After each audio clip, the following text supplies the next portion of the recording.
السلام علیکم دوستو کیا آپ کو معلوم ہے کہ قرآن 2/3 کس مضمون پر محیط ہے اور عقیدے اور ایمان میں کیا فرق ہے؟ چلیے سنتے ہیں ڈاکٹر اسرار صاحب کی زبانی۔ دیکھیے، اللہ کو ماننے والے کسی نہ کسی درجے میں آخرت کو بھی ماننے والے، لیکن ان کے دلوں میں، ان کے ذہنوں میں ایمان کو ٹھوک ٹھوک کر داخل کرنا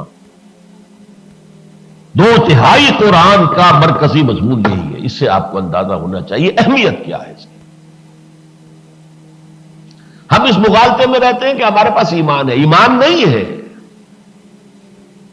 ہمارے پاس عقیدہ ہے۔ عقیدہ موروثی طور پر مل گیا ہے والدین سے، بس عقیدے کی پوٹلی بندھی ہوئی ہمارے دماغ کے کسی حصے میں رکھی ہوئی ہے۔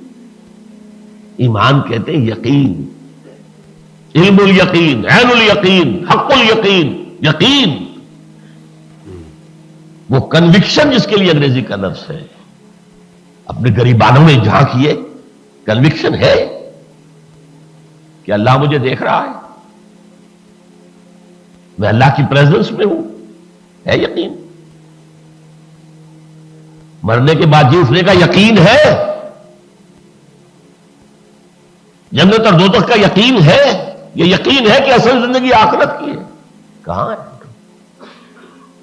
ہمارا حال ان لوگوں کا ہے جنہوں نے یہ کہا تھا ان نظن الا ظنا وما مستيقنين، ہمیں کچھ گمان سا تو ہوتا ہے جو محمد کہہ رہے ہیں کہ دوبارہ اٹھائے جائیں گے، بدلہ ملے گا، نیکی کا نیک بدلہ، برائی کی بری سزا ملے گی، تو بات تو معقول ہے۔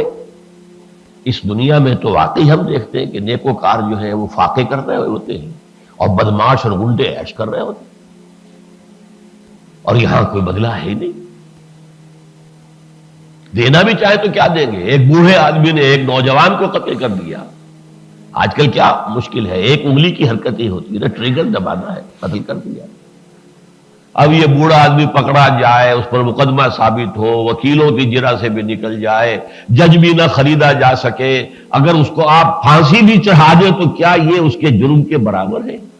یہ کھا پی چکا، اس کے بچے جوان ہو چکے، یہ مرنے والا خود تھا، قبر پر پاؤں لٹکائے بیٹھا تھا، آج نہیں تو کل جانا ہی تھا، اور وہ جوان مرا ہے، اس کی جوان بیوی جو ہے۔ تو سنا آپ نے دوستو،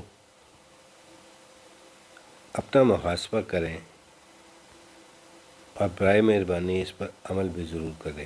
جتنا زیادہ ہو سکے اس ویڈیو کو شیئر کریں تاکہ زیادہ سے زیادہ مسلمان اس سے مستفید ہو سکیں۔ بہت شکریہ۔